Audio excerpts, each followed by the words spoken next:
I feel like your story is really unique when it comes to basketball. Every kid wants to be in the NBA. What would be your advice to encourage a young person? Fall in love with it. Allow yourself to fall in love with it. You'll learn how to manage your NBA career. You'll learn your rhythm. Who told me this? James Jones and Monty Williams. Okay. Because my rookie year, I came in there, I'm working. He said this with guys like JJ Redick and a bunch of guys that he had been around. He's like, you will find what works for you. Just listen to us. It's hard. You're a rookie. You want to prove yourself. Yeah. You're a man of God, but what's it like being a believer and in the NBA? Okay, rise up, keep your faith, elevate, on the mic, off the mic, hustle, motivate, all the glory be to God, let that resonate, game recognized, game champion of faith.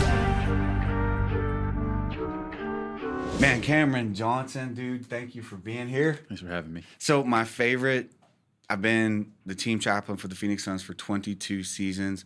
I don't know if I ever told you, you're my favorite son. You're my favorite NBA player. Thank you, PT. That my means a lot. Favorite one. 22 years, you've come across some good guys. So I've come. There's so many good guys. I mean, when you say that, I just immediately start like so many good. Grant Hill, Channing Frye, Josh Childers, like just a lot of like NBA players, yes, but just great people, man. Absolutely, great people, man.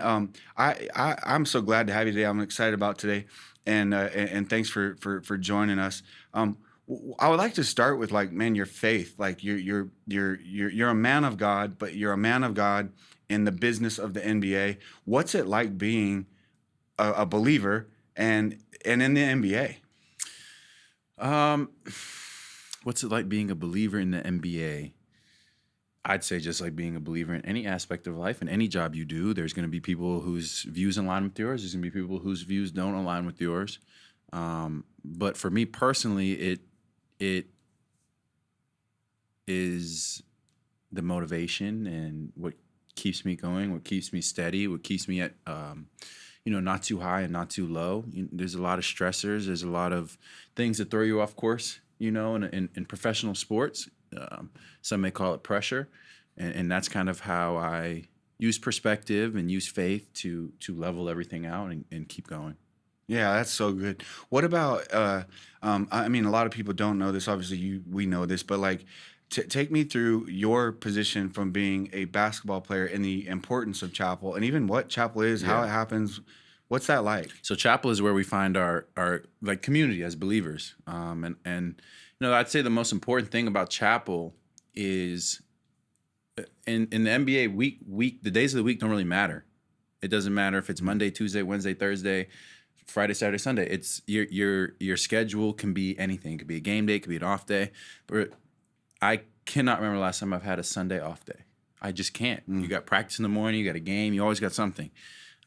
So chapel, every game is like doses of church before every game, doses of the word, doses of faith, gathering with like-minded people, gathering with teammates, gathering with people from the other team, gathering with pastors such as yourself, chaplains, and you get such a wide perspective. You get such, different types of messages coming from, different types of people from different backgrounds.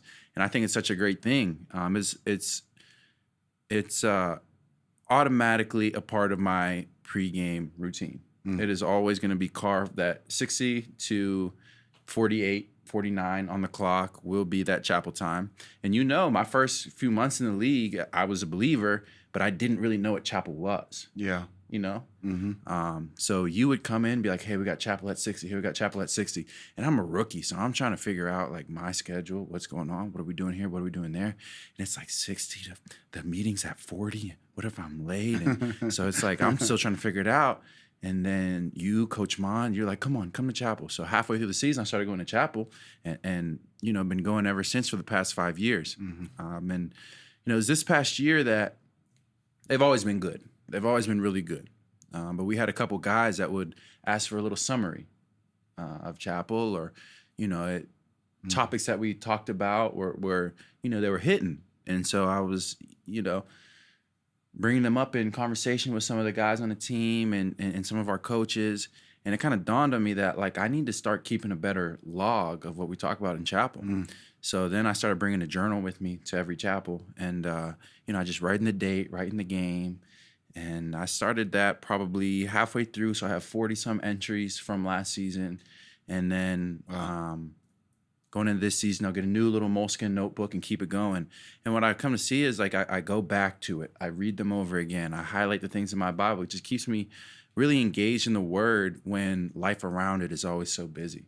Wow. And so I think that's the best tool for an NBA player, any professional athlete, because they all have their own versions of chapel. Yeah. To stay engaged in faith, it's the people around you, it's your teammates, and you kind of build a bond through that, and it's a really consistent thing in your schedule, and it really allows you to continue to grow amongst the chaos with everything that I just mentioned before. Yeah.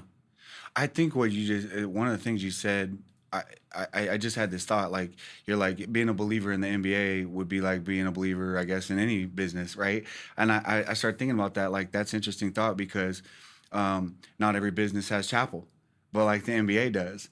And like, how cool would that be? Like, if there's people that own businesses or own companies right now, or hey, you're an employee, you want to start a little something once a week on your lunch break at work, like, hey, let's do a 15-minute devotional chapel or whatever. I mean, it doesn't have to be limited to the NBA, WNBA, NFL, baseball. Like, it could be anybody's business. Yeah. That's pretty cool, right? And nobody's expected to show up. It's not like you got to be here. It's we show up because we want to be there, because we, you know what I mean? Yeah. It's never any slight to anybody. You don't look at the people in the locker room and say, oh, you're not a believer, you don't go to chapel. Right. If anything, you bring the extra sheets back and put them down. And this is what we talked about. I just think it's, one of the most important things in my game day routine. So my favorite, so in 22 seasons with the NBA, my favorite moment was, I know what you're going to say. My favorite moment was in Milwaukee. Yep. We're the Suns against the Bucks in the finals, and me and Josiah, my son, we're up there and we're outside of the hotel, and Coach Mont and Max, one of our security guys, is, hey, you should jump on and go with us over the arena, and we're having chapel in Milwaukee. In the arena during the finals. I mean, dude, are you kidding me? It's not normal chapel either. This is like, we're in coach's, it was like not even, it was part of the locker room, but like an office section. It was small. Yes. We had a lot of people. We're all like huddled in. Crowded and just in, like sitting on floors. A couple 7-footers. That was a chapel's chapel. That was a chapel's chapel. That was cool. That was really cool. Yeah.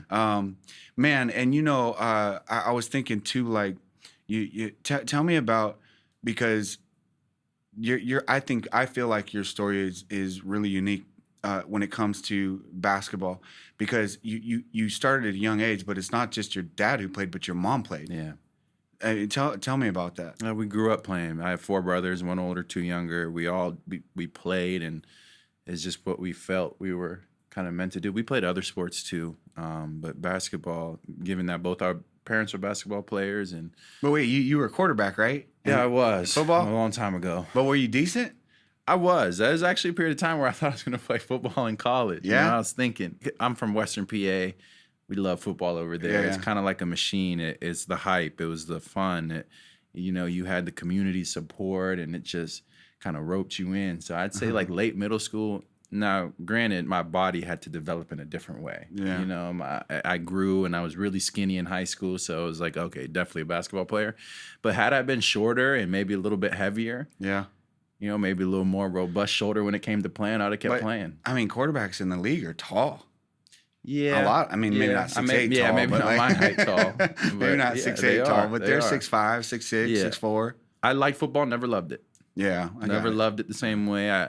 I liked all the stuff that came along with it, and I enjoyed certain parts of it, but I was always looking forward to basketball. So obviously your siblings they play basketball. They're great at basketball. Your dad was great at basketball. But talk about your mom. My mom was, the funny thing is she never talks about herself. She'll never say, I did this, I did that. You have to find out. I had to find out through my grandparents, mostly. My grandpa had a room in his, like a little shelf reserve. The's all these trophies in my mom. And they're not just like, participation trophies. These are like state player of the year basketball, state player of the year volleyball, Come state on. player of the year softball. So she was just an all-around athlete. Wow. She played basketball at Kent State, had a really good college career, went on to play professionally for a second before that, first WNBA kind of shut down on him real quick. But she was a hooper, and she still, will get out there and play tennis and play pickleball and shoot around with us. And she's going on 60. So she's a real natural born athlete. So I know because you've been at my house so many times, you and your brothers, and playing pickleball. Like you play pickleball. You can play some pickleball. A little bit. Yeah, and Puff can play some pickleball. He's more of a talker. He's a big talker. More of a talker. But he can play and more of an intimidator. Okay, well that's true too. Yeah. He's definitely got the trash talk game. Yeah. He's on point. Yeah. But and then your youngest brother Bray, he's more quiet. But is he a pickleballer? A little bit. A little bit. So, do you guys have like family pickleball? Like we do sometimes, but I'm only here in the summers now, and it's so hot that it's hard to get everybody to go outside at once these days. Yeah. Unless you're going into the pool, and even that is hard. But like this has been a topic of conversation in our house. Like I said, Western PA, we're indoor folk. We are indoor folk that. to the max. So, living in AZ, we're trying to convert. Like, there's a lot of outdoor living here where you just eat dinners outside, sit on the patio, watch TV outside, and just hang out, maybe get a fire going. We are indoor folk, so we're trying to flip it a little bit. When I have the family out here and get together, we're going to make an effort to become a little more outside. But you have a pickleball court too, right? Yeah. So I mean, I do. That's fun. I have no excuse. Yeah, you have no excuse. None. But not like you're good. Like, we've had a bunch of NBA players, a bunch of NFL players all over at the house at the same time, and there's guys that they literally can't play. They're pros in their sport, but they're not great. But you guys are good, man. Yep. I'm a really proud ping pong player. It's one of my favorite games in the world. So wait, didn't my son beat you though? My son beat you. No. Yeah? No. No? Josiah didn't beat you. No, his friend. He's a tennis player. His He's pretty friend, good. We were going back and forth. He's pretty good. He's a D1. I need to get him back. He's a D1 tennis player. Exactly. Yeah. So that makes sense. That's great. I just love great ping pong competition. Yeah. I live for it. I was in a sweat. I was getting after it that day. Yeah. Well, okay. So what about this? So when did you start really playing like basketball? Ooh, really started playing basketball organized. Yes. 4. 4? So did you grow up the club scene, all that grind? We won a second grade national championship in 2004.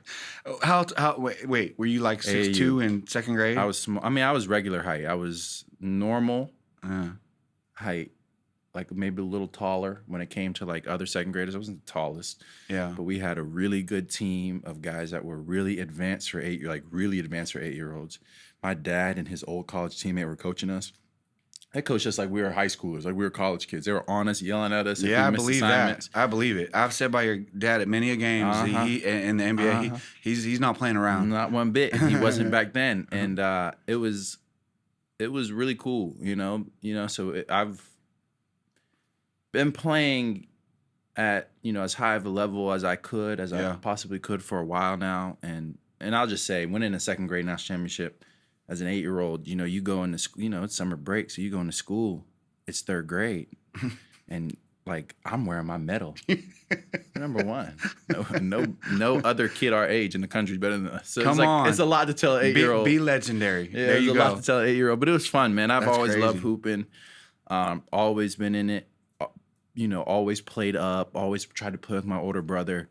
And so I always thought I was meant to do it. Yeah. What about, so here's a couple, I don't know. I just think these are wild ideas. Yeah. For the average person, the average fan, the average person that watches the sport. What was like your first memory of like the first major, like iconic pro athlete that you met? Maybe you were in high school. I don't know. That I met. Yeah. And you were just like, holy cow, like that's so-and-so. Do you remember a moment like that? I don't. There's not many basketball players in Pittsburgh. Yeah. So the college guys, it's probably the college guys, the guys at the University of Pittsburgh. Well, what about once you got to league? Were you like, dude, I'm guarding like? Like welcome to the league moments. Yeah. So I guess the one thing that everybody in my generation and younger will say is like, I remember as a little kid, specifically, Cavaliers versus Pistons series probably, what was that, 05, 06, something like Yeah. that, where LeBron was just going crazy. Mm. And I remember sitting on a couch. I was at a friend's graduation party, like an older friend's graduation party. I was probably 8, 9 years old, sitting on the couch, and I'm like, wow, like doing the math in my head. If I make it to the NBA one day, he might still be around. That's crazy to think about. That's crazy. So ever since I was young, I had that thought in my head, like, Yeah. I might be able to play. I might, and you're a kid, you dream big. Yeah, I might yeah. be able to play against LeBron one day. So I'd say maybe the first time stepping Yeah. on the court, playing against LeBron, What who was he with then? Lakers. He was because you've been in. We 5 played him years. early in the season, my rookie Yeah, year. yeah. So that would be crazy. I think that would be crazy. Yeah. I think it'd be crazy to be a kid who loves the sport. Like when I was a kid, you're watching Michael Jordan and Right. Scottie Pippen Right. and the Celtics and Right. Larry Bird and Kevin McHale. But like then the one day like be playing Playing against them would be crazy. And then it wears off just like that. Yeah. Gone. Yeah. And it's just like, this is who I compete against. LeBron obviously is insane, and he's got his people that are critical or whatever. What I love about LeBron, man, is like especially in the NBA. I love this. Like you can see he loves his wife and he loves those kids. Loves them. Like he's a And he good raised them. good dad, And man. and they're good kids. Good kids. When they he didn't have to be the person he was. His kids don't have to be the people they are. Yeah. And I have to say too, I mean, you just have to give credit where credit's due. Without LeBron and movers of generations, your Jordans, your Magics, your Birds, your Yeah. Yeah. Currys, there's Kobe's, there's tons of them. Yeah. That is why our sport is popular. Yes. You have guys at the top that really move the sport along, that get that global popularity. And so the reason why there's money in the business, the reason why business is doing well, it benefits everybody. But we have some real guys throughout time that have really, really carried the load when it comes to pushing the sport to a global, big deal. Mm-hmm. And so I have to give tons of credit to those guys and how much they do. I think too, like what you said about like your kid watching Braun, like it'd be crazy one day maybe I could play. Mm-hmm. I have a different perspective, but it's similar. Where like I grew up and like some of my heroes like AC Green or Kevin McHale. Yeah. Well, it's crazy because now they go to my church. Yep. Like I'm like this is weird. And they're humans. And they're humans. And they're humans. And they're humans. And great humans. And they're humans. I mean, just good dudes, man. But like, cause being in the league for a couple decades for me, the same. It's like as a chaplain, the first year you're like, holy cow, that's so and so, and then you realize when so and so comes to you and goes, dude, my life is a mess and I need help, and they're crying and they're, everybody else sees them as like this iconic, famous celebrity hero.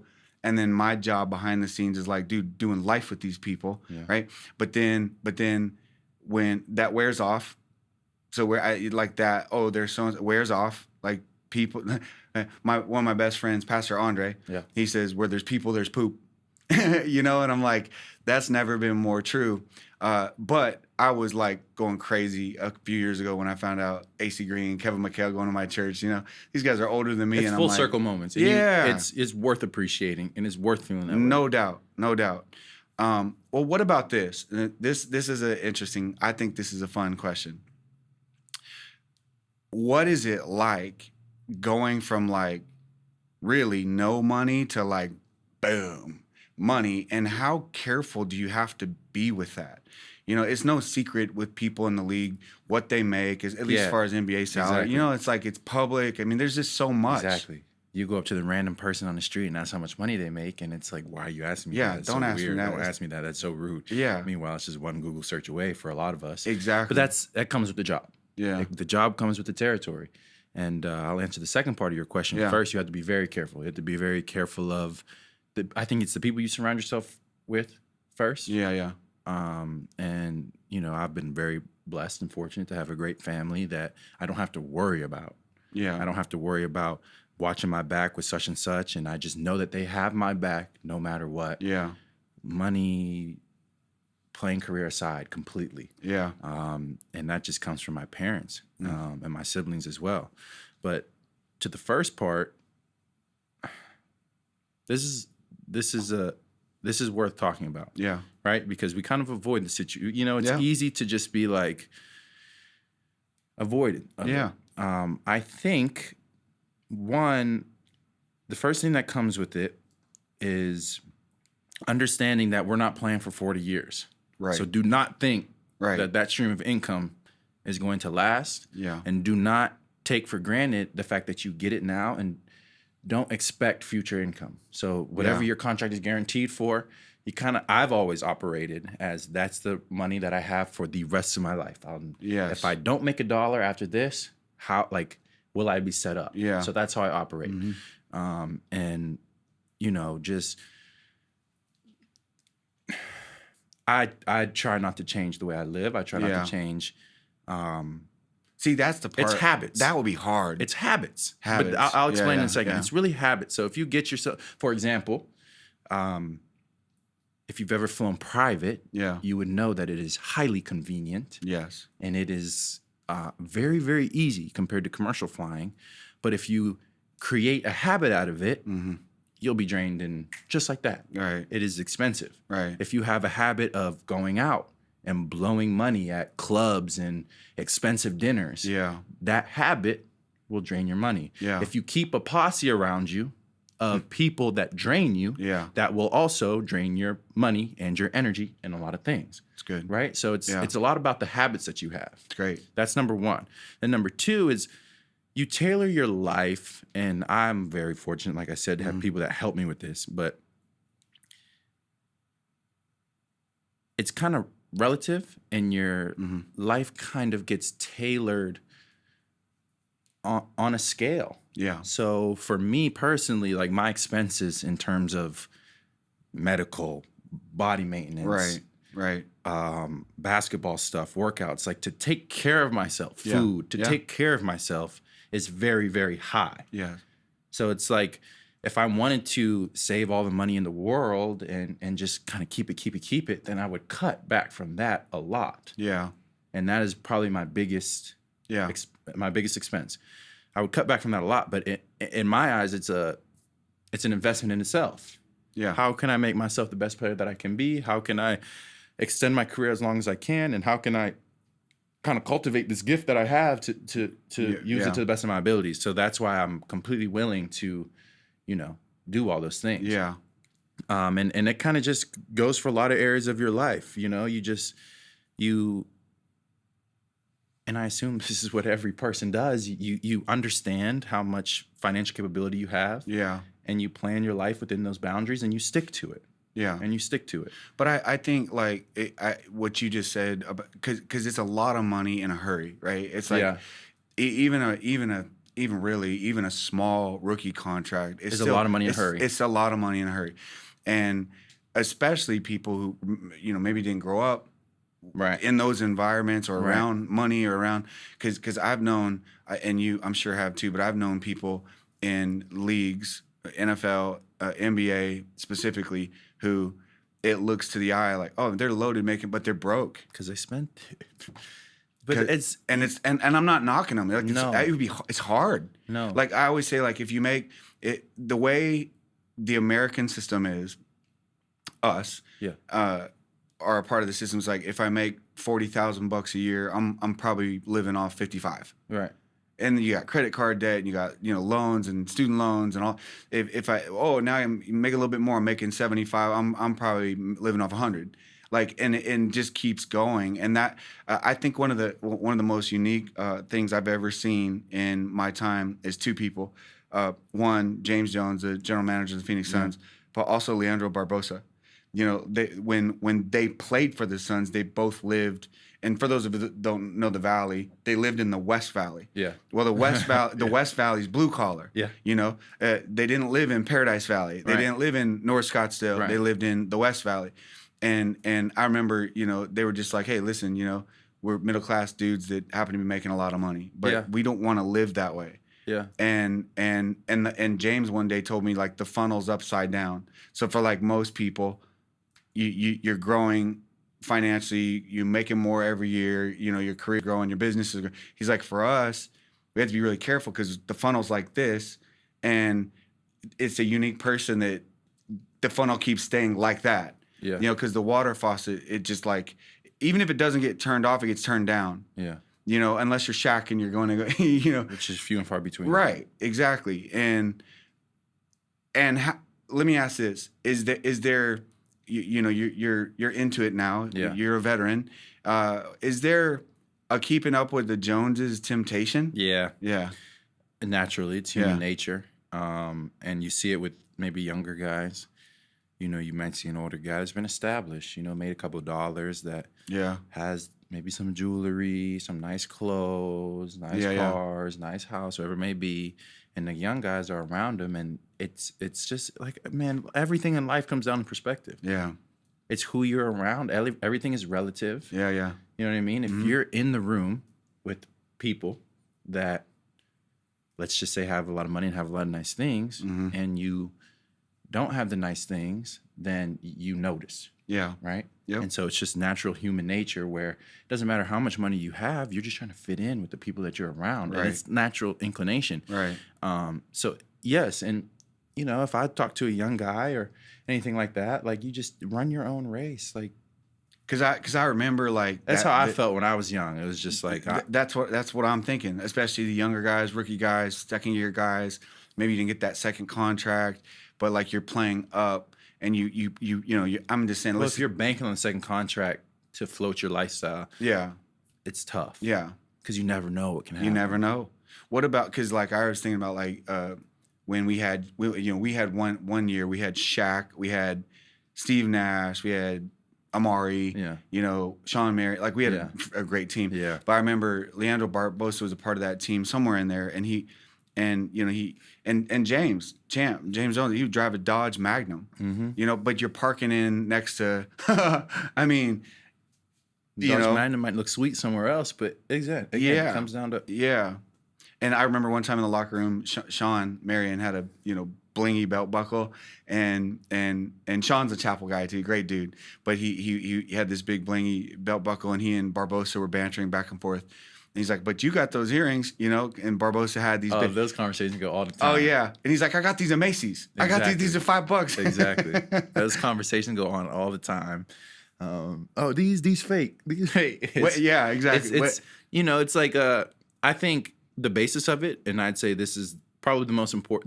These are the most important things that I'd say. For me personally, I would not have the awareness that I have if it weren't for the people that I was surrounded with. The people So that good. my parents.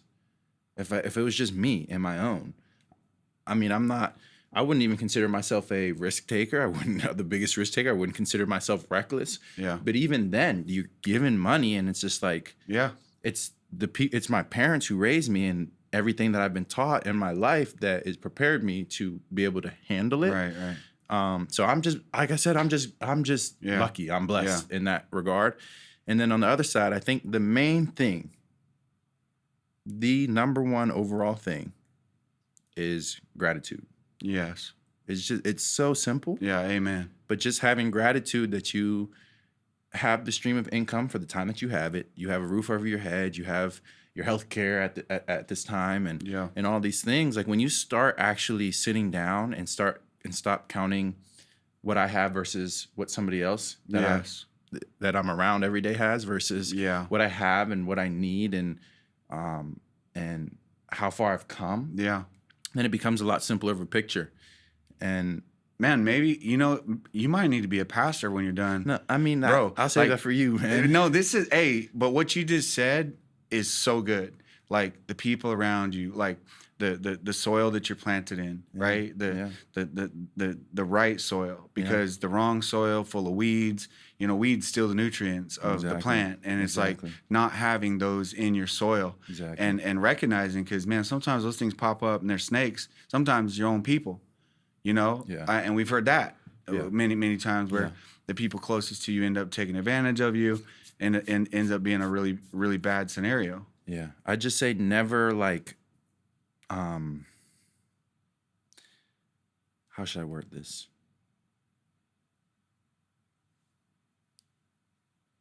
Never feel like you're entitled to play in the NBA. Never feel like you're entitled to play a professional sport.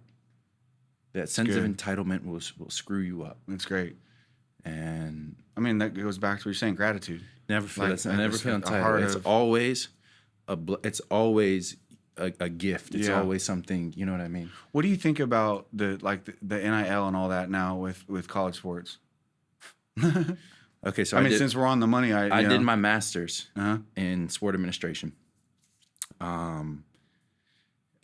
when I was at Carolina, Mm-hmm. and I had one paper that I wrote. It was in a law class, sport law class, and we had to write a big paper, like a 25, 30-page paper at the end of the semester. Yeah. And you had to just pick an issue in college sports on the aspect of law and write about it. Yeah. And review cases and be very critical in a law sense. Okay.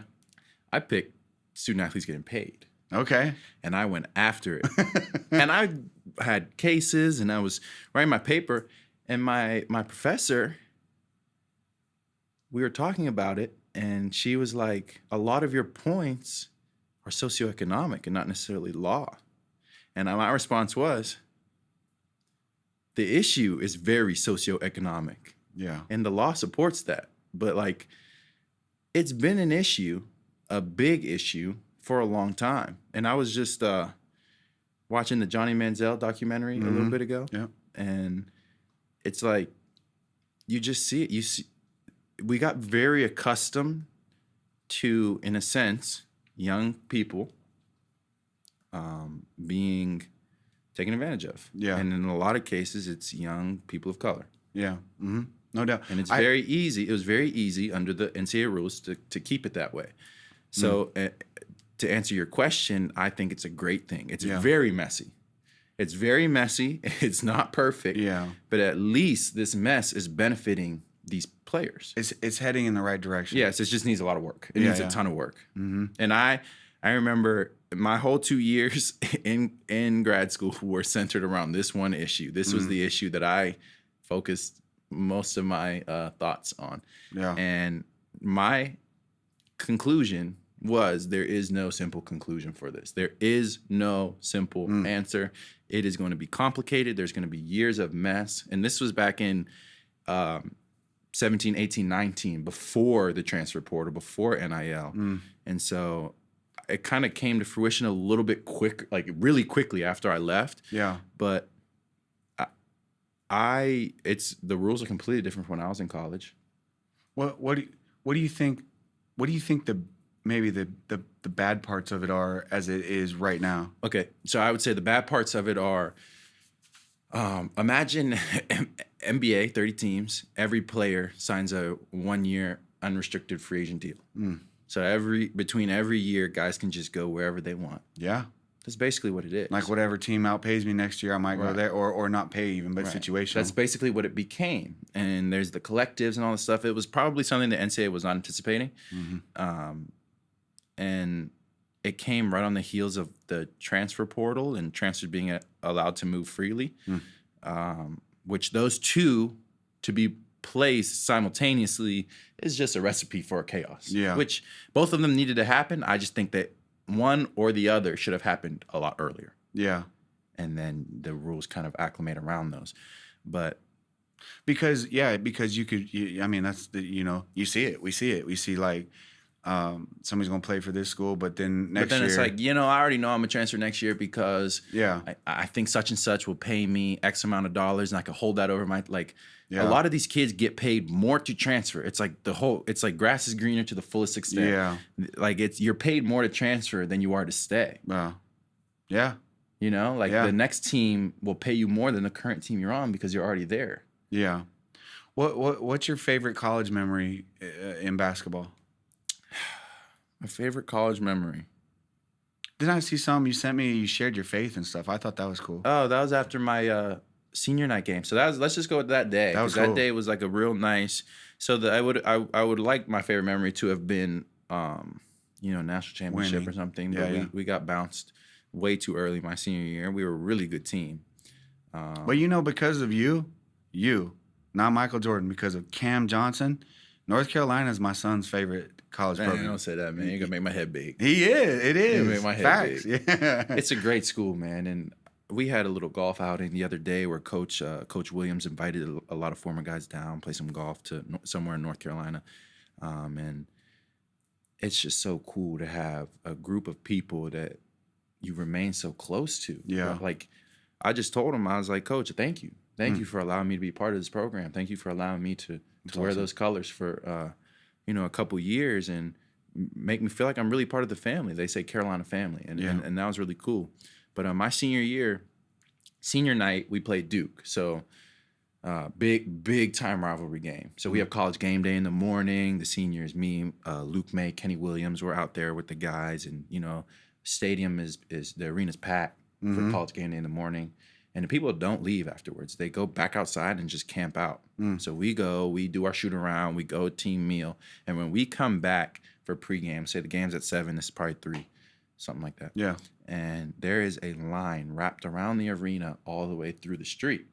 So the coaches are like, get out there, like walk in through all the way on the backside of the arena and give every student a high five or something on your way in. That's cool. So me, Kenny, and Luke, the seniors, lead the whole team down this long walk of a parade through the arena, through all the fans down to the arena. And it just like you realize that the game's bigger than yourself. You realize through these moments how much just throwing a simple ball through a circular object means to community, means to schools, means to people. Yes. And it's powerful. Brings people together. It's so powerful. Yeah. And so, that game we went, beat Duke. We were probably number 3 in the country. They were probably number 5. So it's a huge game. Big game. It's a huge game. We beat them. Guys played well. It was just a great environment. And then they hand us the mics for senior speeches. And so I had my other 2 teammates go first because I didn't know what I was going to say. I didn't have anything prepared. Wow. I didn't have a single word prepared. Now, I didn't know that part. No. Didn't have a single word prepared. Barely put thought to it because the game, it's like this is our last game. We played Duke one more time in the NCAA tournament, but this is our last game versus Duke. This is my last home game in the Dean Smith Center. And this is huge. So I'm so focused on the game that the speeches come after, and I'm so emotional. And my teammates gave up and gave great speeches. I got the mic and just told the crowd how I felt. Wow. And everybody stays. This is like 30 minutes. We're cutting down nets because we were ACC regular season champs with Virginia. Yeah. We're cutting down nets. We're celebrating. And then there's the speeches. So this is like 30, 45 minutes after the game. The arena's still full. And so they really stayed around, listened to the speeches. And I did talk about my faith because in my time in Carolina, like we had guys, coaches, players. We had a Bible study every Tuesday night with like 10 players. That's cool. And it was so cool. Like I said, it's the people you're around all the time. Have you been seeing the stuff with Ohio State football this year? Dude, they have a ton of believers. A bumping Bible study? They had one deal where they were all walking. I don't know if it's to a game where they were going, but there was 25 of them or something like that with shirts that were like, I love Jesus, like just making a huge statement. Yeah, it's cool, man. That's cool. And it's cool for young kids to see that and feel comfortable in their faith with that and know that they have role models out there. No doubt. If money, there's no money involved. It's just the game. Yeah. What's more fun, to play college basketball at the level you played or in the NBA? Environment-wise, not necessarily like skill-wise and all that, but just like environment. They're different. Yeah. They're so different. Because I love like the bands and like, Yeah, that environment's crazy, but it's the scarcity of the games. 30 games, regular season games, give or take a couple, versus 82. You have them way more often. I love the NBA. Yeah. I love it. I love the competition. I love that there's 500, less than 500 players. It's the best of the best. You're going up against the best of the best every night. Yeah. Yeah, there's politics, there's this, there's that, there's, crap here, crap there. But at the end of the day, like, you have so many opportunities to go out and play against the best players. Right. And it's cool. Right. We watched it growing up. We love it. It's basketball at its finest. But college, it's cool. It's just it gives you a lot of energy, a lot of juice, especially playing at a place like Carolina. Yeah. And when I was at Pitt, when we had the Oakland Zoo popping, man, it was a great day. We beat some teams so bad in there because I think purely off of the fact that our crowd was just crazy. And there's nothing to replicate student sections. Those are unreal. Right. But see, that's part of it too, right? So it's tough. Because tough. you probably have, I don't know, the majority of the arena in a college game, the majority is college kids. Yeah. And they're crazy. Yeah. And they want to be crazy, you know, and then And the band's playing. And the band's playing. And the band's exactly playing your fight song. Come on, man. It's hard to argue against college. It really is. College has a great case here. Yeah. I think the NBA. And it's finite. That's the other thing about it. NBA, you True. can play until your time is up. Yeah. You got guys playing 10 to 20 years. Right. No doubt. College, when you're done, it's over. You're done. Yeah, it's a short Can't go back. season. That's true. I think the NBA should at least introduce bands. That'd be cool. Some teams might have some bands in there, I think. I'm going to have to pay close attention, but I could have sworn I saw teams that have like drums. Maybe like in Atlanta. See, that's like, come on. Yeah, that's you can't replicate that, That man. gets you hype like right away. What? Nothing like it. You know what else is cool? You know what else is really cool? We had a couple games at Carolina where we played at Elon, at Wofford, these small schools with 3, 4, 5,000 seat arenas. Mm. And when I tell you, if you max out like a 4,000 seat arena, it's almost louder than any environment. Wow. That's part of the reason why Duke is so loud, because the arena is so small. Yeah. And they fit 10,000 people in an arena that looks like it should only fit 5. Oh, they're that small. I didn't know that. It's Duke, under 10, okay, but it looks like 5 or 6. Well, that's kind of what Grand Canyon University has going, because it's a small arena, but they're crazy and it's packed, you know? Gotta love it. Great crowd. Gotta love it. Yeah. Yeah, so those small arenas, when they pack them up, nothing like it. So, okay, so let's jump on the argument. Yeah. Bron or MJ? MJ. Why? I'm a biased person in this regard. I was a Michael Jordan fan since the day I was born. My middle name is Jordan. Your middle name is Jordan. Yeah. And I've always been a Jordan fan. And you've been number 23. But I mean, there's more than Michael Jordan to 23. Absolutely. Psalm 23 is the main reason why I wear 23 when I do. Like when I went back to the Suns, I wasn't going to go back to 23. I wasn't. I was going to, I wore 13 at Carolina. Yeah. I was going to, turn over a new leaf, but no number has the meaning to me like 23 does. And the majority of, I didn't wear 23 in Phoenix because of Jordan. Yeah. I wore 23 in Phoenix because of Psalm 23. That's so great. Point blank, period. Come on. That's so great. Because I think even people that might do that might not be bold enough to say it, you know? Yeah. Because I love that you're bold enough to share that. Yeah. I had a cool opportunity because OBJ goes, he's part of our church family, and he texts me and was like, hey, I'm thinking about changing my number. He goes, I might go 7, but I might keep 3. And he said, what do you think? And I said, bro, 3. I said, Father, Son, the Holy Spirit. And he goes, done. So he picked 3. So now I got to get a jersey of his, and I'm gonna put that little screenshot on the jersey because cool. I picked his number. Come on. I think 3 would look better on him anyway. He's just in 3 would look better. Yeah, I think so too. But so going back to MJ though, have you met Michael? And briefly, sort of. Briefly, yeah, very briefly. I would think being alumni.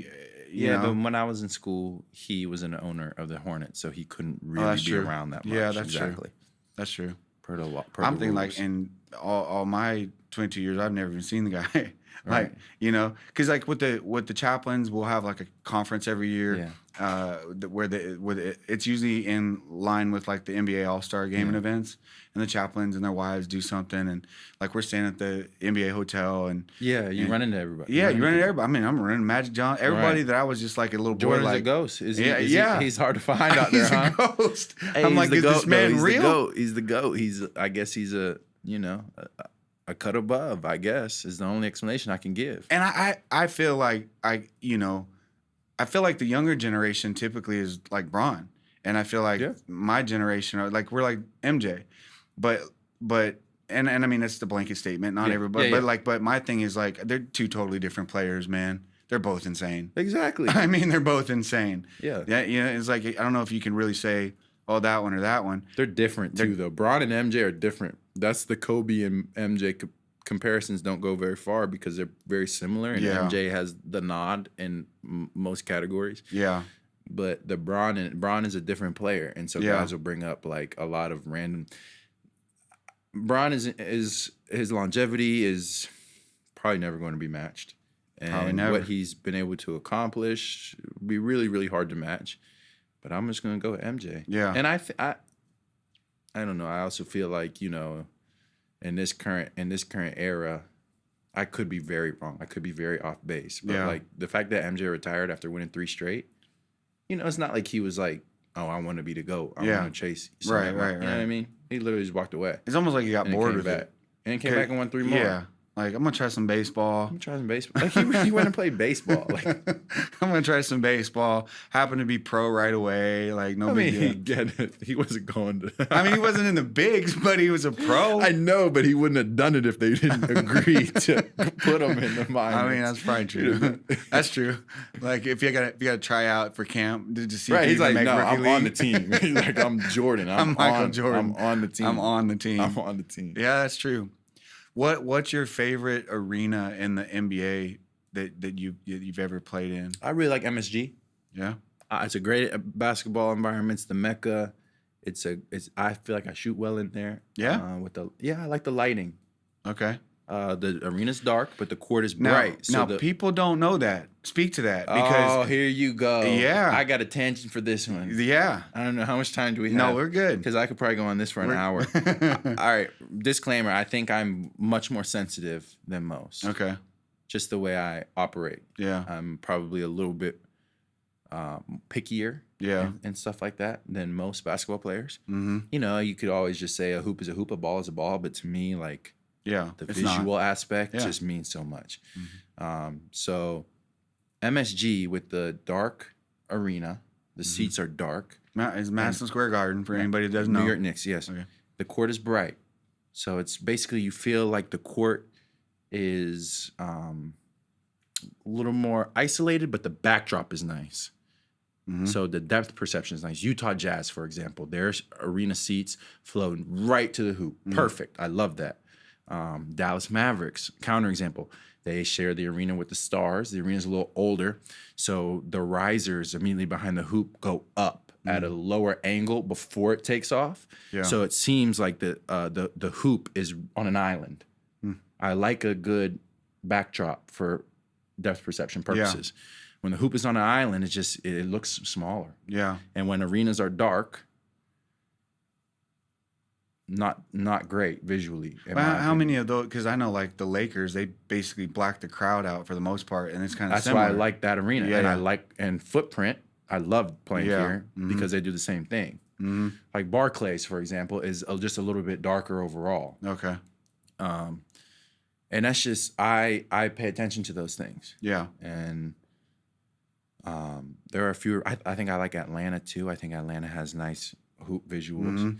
And the ball is different based on where you play. No, I didn't know that. Yeah, it's Really? the same ball. Yeah. But the environmental impacts plays on the into ball it. plays into it. So altitudes. Denver, the ball Yeah. bounces. The ball will be harder and will bounce more. Wow. In a more humid environment, you'll see. You go look at like a Miami Heat basketball. It's going to look darker. It's going to have gathered a little bit more water. It's small, but Yeah. But it's things that you humid. notice when you shoot the ball a million times. That's interesting. A year. Yeah. Yeah. Like we shoot those basketballs a lot. So all day, a every brand day. new ball feels a lot different than a broken in ball. Yeah. So any given game, based on who picks the ball to their preference, it's going to be slightly different. But on any given game, is every game a brand new ball? No. No. Okay. No, thank God for that. Okay. Thank you. Yeah. And if somebody picks a brand new so ball, who's somebody who picks the ball? it would be a player. I'm not sure if it's Like a captain? Or, it'd be one player. Like one player from one team will pick like 3 to pick from, and then the other player might pick one. I'm not exactly Yeah. sure. Don't quote me on that. Yeah. I might usually be in the back stretching or something at that point in warm-ups. But usually like a star player will come up and pick the ball or something. Yeah. Mm-hmm. That's crazy. What about as far as when you think about college, what did you have a favorite arena that you played? I mean, it might have just been North Carolina, other than North Carolina, was it Duke? Like his seats- Clemson. Clemson. I made a lot of threes at Clemson. Okay. A lot. Yeah. I just liked it. I don't know why. You just lit Great 'em up. backdrop. Good brightness. I made a lot of threes at Clemson. So what is that? 3-hour drive from North Carolina? something like that. Something like yeah. that. Yeah. Yeah. Like in a 2-year stretch, I want to say we played there twice, my junior and senior year, and I want to say I was 12 for 18 between the 2 games from 3. Oh, And so I was shooting like heat checks to miss some of them too. So it was like, yeah, good. yeah, But I love playing in the Dean Smith Center, and I love the Peterson Event Center at Pitts Arena. okay, I loved it. okay. So there's probably a lot of kids watching right now, listening. You know what would you? Because like every kid wants to be in the NBA. Yeah. But like, you know, first of all, there's a lot of God-given stuff that goes with that. But there's also the work ethic, right? Because it's not just I got this body that's shaped for the NBA. There's a lot of 6.5, 7 foot people that don't play basketball. Right. But like, what would you say is like what would you encourage a young person like shooting? How many shots? How many makes? A routine, consistent. Should they play club? Should they not play club? Like, what would be your advice to 13-year-old, 14-year-old Cameron? My advice to myself would be stick to it. Don't worry about the future. Don't worry about it. Yeah. Control what you can control. Work on what you can work on. I think we get caught up in, you know, I love the work aspect of the job. Mm-hmm. You know, I love this time in my career. I love these off seasons. I love as they transition into the season because I am able to work on a lot of things and try to grow my game. And then the season is the time where I can show everything that I've worked on. Yeah. You know. How many shots do you shoot? Like, kind of. That's what I'm saying. Yeah. I would not recommend a number. Okay. I would not put a number to it because for me personally, I can't go out there and shoot a lot of shots. It's diminishing return for me personally. Okay. I have to get in smart reps. I have to get in game like reps. I have to be more precise with my work. Okay. When I was young, I shot, volume, but just going out there and shooting volume as a kid, I recommend it because you just need to get better at shooting the ball. But as you get older, you go from, so I think when you're young, just work, just work. Just do whatever you can to get better and embrace that process. And then as you get older, you'll start to find the actual deficiencies in your game. Yeah. You'll start to find things that you can actually improve on.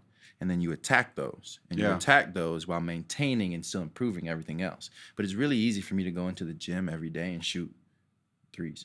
Yeah. Go in there and just shoot threes, feel good about myself. Man, I can really shoot. Yeah. I can really shoot. But and you then can. leave. And then but leave. You can. Right. No, I go into the gym and work on all the things that I don't do that great on the game. And I want to do this better in the game, so I'm going to work on this. I don't care if it looks ugly right now. I don't care if it takes me 4 years before I start using the game. I'm going to work on it. It's like I do not need to stand there and shoot, catch and shoot threes all day. Right. Let me shoot on the move. Let me shoot off the bounce. And then let me maintain my shot. Let me maintain what I'm working on. Let me maintain the catch and shoot threes. Yeah. And all while understanding how my body operates and how I can get stronger and how I can be more efficient and, how I can withstand NBA seasons. Yeah. So there's so much that goes into it, but the further along you go, so it's just wide bucket when you're young. Yeah. Get shots up, work on your handle, watch basketball and really devote and enjoy it. Yeah. When you're really young, enjoy it. Yeah, I love that. Yeah, love the game. Don't overcook it. Fall in love with it. Allow yourself to fall in love with it. Then when you get into high school, maybe college, work. Just work. Yeah. Just work. Learn how to work. Yeah. Learn what tough feels like. Learn how to be uncomfortable. And then when you get to later in college, professional, specialize. Learn how to push yourself appropriately. Who told me this? Yeah. James Jones and Monty Williams. Okay. Because my rookie year, I came in there, I'm working. Yeah. I'm running. I'm shooting. This is how Coach Mont would talk. Young buck. Young buck, we get it. You work, go home. It's like you this is a long season we got. Yeah. It's only September 15th. Yeah. Go home. Yeah. But he also said like he's so great. You'll learn. Yeah. You'll learn how to manage your NBA career. You'll learn your rhythm. He said this a lot. He said this with guys like JJ Redick and a bunch of guys that he had been around. He's like, you will find what works for you. Just listen to us when we tell you, when we give you these bits of advice, because it's hard. You're a rookie. You want to prove yourself. Yeah. of course, I'm still working training camp. I go in and strain my calf. Yeah. Missed the first game. Yeah. I'm back by the second game, but I Yeah. missed the first game. It's like, okay, maybe you're right. Like it's a Yeah. lot. The NBA schedule is nothing like you've ever seen. What before. about that though? What about like outside of basketball? Like how much does you talked about the funding, the financing of the body, but like what is like? Do you guys work out, lift weights, work Yeah, out? I Not lift weights. Yeah, you know? I lift. What's that look like during a week? Like a normal week. I lift 5 days a week. Okay. I work out. It depends. Now, court, I'm always going to get in the weight room. Mm-hmm. Court changes. So in the beginning of the summer, I stay off court. Mm-hmm. We played so much basketball that as I'm 28, like Yeah. my body has been through a lot of basketball specific movements, and it takes toll on joints. So Yeah. allow yourself to your body to recover Let from it that. breathe a little bit. Yeah, you don't need to be doing defensive slides in May when you're not in the playoffs. If you're in the playoffs, by all means, you got to be doing them. Yes. But like when you're not when you're out, when your season's over, you don't need to be like Yeah. full go on court. Full like, tilt grind. Work on things that you can't work on in Yeah. a season. So for me, my whole April, May was lift. Yeah. Lift and work, get stronger, and improve parts of your body that you can't improve during the season because if you lifted like that during the season, you wouldn't be able to play at the level you play. Like it's like, you got $100 and if you keep lifting like that, you're gonna wear yourself out. You know what I mean?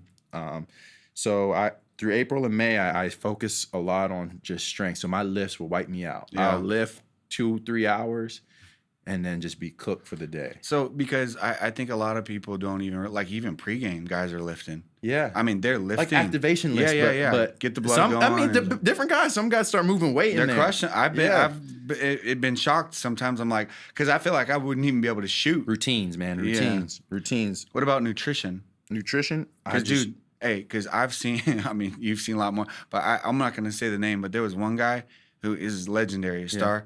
He every pregame. Every game in the locker room, he'd send the locker room assistant dude up to the main concourse to bring him McDonald's. So nutrition is different for everybody. Yeah. Nutrition is different for everybody.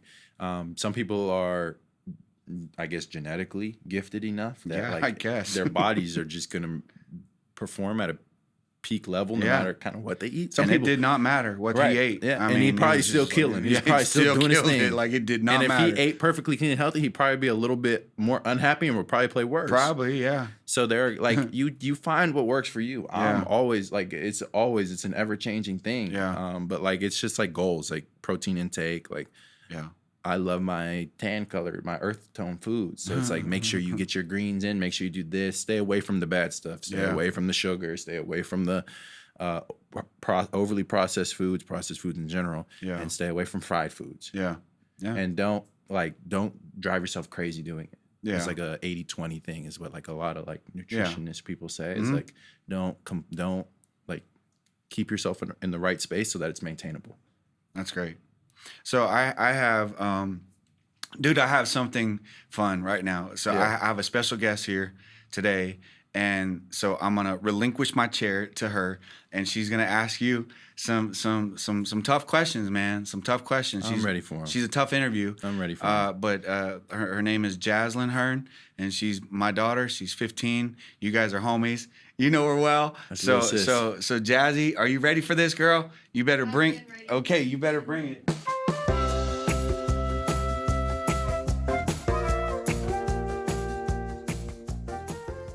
So why'd you copy me? That's the first question. I thought it was just a good flow for the day. Okay. Just a calm white, off-colored white tee is how can you go wrong with it? You can't. Can't. You can't. It's easy to stain though. Yeah. Yeah. But sorry, I forgot I was short.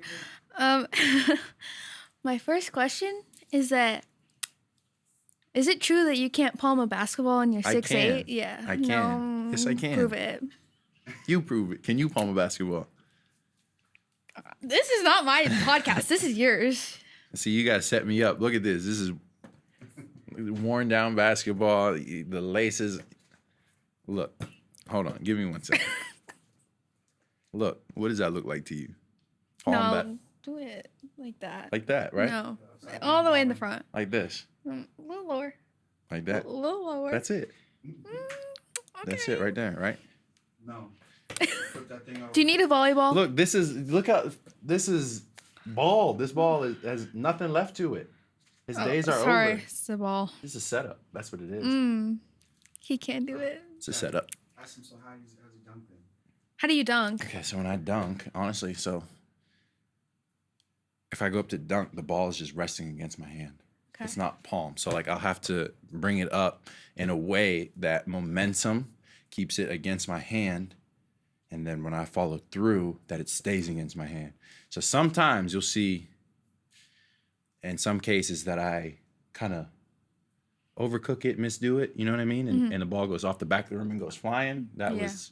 It got separated. So if you look Because at, you can't palm it. yeah, if you look Yeah, at pictures, I can't, like on the fly, like, you know, you go on full speed. It's like, not many people can do that, I don't think. That's hard to like pick it up full You literally speed. blamed it on the ball. Well, it is this ball though. Guys, watch me do it. Okay, I'm a But girl. yeah, I'm just a girl. if you see a picture of a dunk, you'll see the ball like resting against my hand like that. Yeah. Okay. Okay, so I know you're a women's basketball fan. Yeah. So how do you feel about the whole like Caitlin Clark and Angel Reese thing? I love it. It's like it's drama. Yeah. Yeah. It's it gets people talking, it increases engagement, it increases viewership. Like I think a lot of basketball fans, a lot of NBA players appreciate the W and appreciate the skill level that goes into it. Like people will say all the time, like, if I could go out in a WNBA game and do X, Y, Z, like, those girls are a lot better than you think. Those women are a lot better than you think. And, you know, my mom was a hooper. And so I appreciate the opportunities that they have now. Like I was telling your dad, my mom played in, I believe it was called the NWBA, National Women's Basketball Association.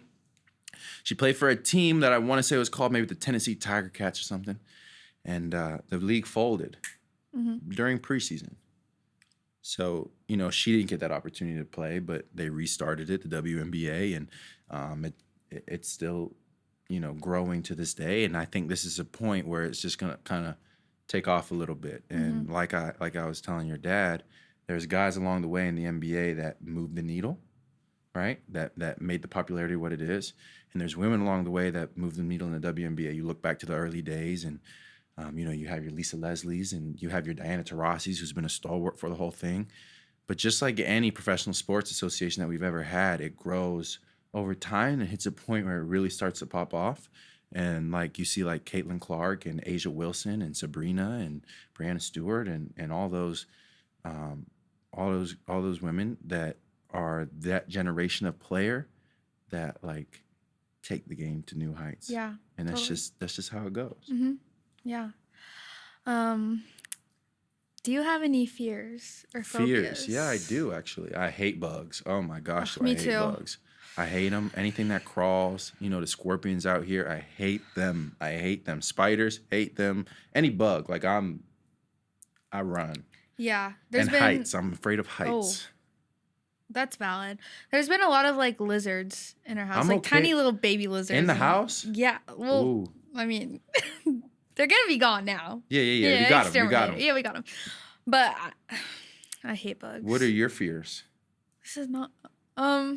Yeah, flipping the script. How about that? Okay. I would say bugs too. I'm telling you. Amen. And like low-key the ocean, but also I like the ocean, so it's kind of True. a, you know, because it's deep. It's pretty and stuff, but no, it's scary. No. I'm in agreement with you. I'm afraid of the Yeah, ocean too. no. Put me on that list. Exactly. Do you have any pets? I do. I have a dog named Halo. She'll be 3 in October. She's a miniature Aussie Doodle. Oh. She is the sweetest, most just gentle, loving, never had an ounce of anger in her life dog. She doesn't just pee thinks- everywhere. No, she just thinks the world's all sunshine and rainbows. She's very well Where'd you behaved. get this dog? I can give you the hookup. I can't tell everybody. You know, you can blow it up. No, there's a breeder on the west side of the city that I got it from. They're out in Tonopah. King Family Ranch. They did a fantastic job. Oh. And yeah, Halo is just the sweetest little angel. Oh, our dogs pee everywhere. JK. I love our dogs. What's your favorite holiday? My favorite holiday nowadays, I'd say, is Christmas. Is that a bad answer? No, Like, that's what I would okay, say. Okay, so I feel like anytime you ask somebody like what their favorite holiday is, like people feel like a cool thing to do is an obscure one, Yeah, they're like Halloween. or like Or like President's Day. yeah, or like You know? St. Patrick's Day. Labor Day.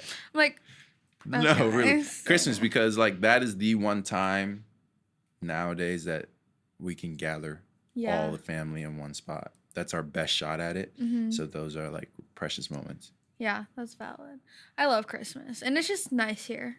You know, Oh, it's true. not 120. You're rubbing it in now. Yeah. You're rubbing it in. Yeah, It is pretty. it is. What's your favorite meal or like cheat food? Ice cream. I love ice cream. I love just like a good ice cream sundae. I actually love cotton candy ice cream too. I get a lot of flack for that nowadays. Mm-hmm. Apparently it's like childish or something. No, it's a fire flavor. There was this ice cream shop in my hometown that had cotton candy ice cream with like doggy bone sprinkles on it, and like That was actually like, sounds good. like childhood to me and Mm-hmm. very nostalgic. So I really rock with cotton candy ice Yeah. cream. Oh, I love cotton candy ice cream. What's your favorite TV show or movie?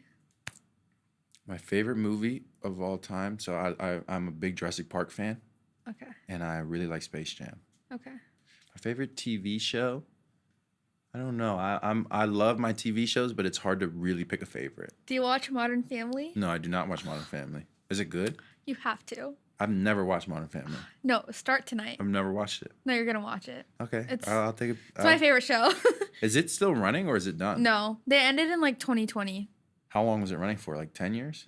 Yeah, 10 or 11. I don't Okay. know. But like it's sad when you finish it because you've just been That's- watching it for so I know. long. I know. That's the worst part about a TV show. Yeah. It's like another season, please. Ugh, I know. I It think Game of sucks. Thrones is the best TV show ever made. Though. Really? I haven't Yeah. watched it. Well, it's the best, like most well developed plot line you could imagine. Yeah. And that's it's like valid. every TV show you watch is like actiony. If they're actiony, they're kind of predictable. You know, like the good guy's gonna win in the end. You know what I mean? The bad guys don't lose. No, Game of Thrones is like anybody's good to go. Yeah. Yeah. Because like for Modern Family too, it's just like a comfort show. Yeah, that's It's just, Community like, for me. yeah. Community is my funny comfort show. You Yeah. ever seen Community? No, I haven't. Oh, I think it's hilarious. And will you close us in prayer? Yes, And pray for our viewers watching. Yes. Dear Heavenly Father, I just thank you for this day. I thank you for this opportunity. I thank you for allowing me to be around such wonderful people in my life and allowing me, just the ability to be able to share my story, to be able to share my thoughts, to be able to share my dreams, my ambitions. And I do not take that for granted. So again, thank you. Thank you for the people in this room. And I pray that you continue to watch over us, continue to bless us. I pray for everybody watching this, that you continue to just watch over them. And again, Lord, I can't say this enough. We thank you. In Jesus' name, amen. Amen. Man, great. Good job, everybody.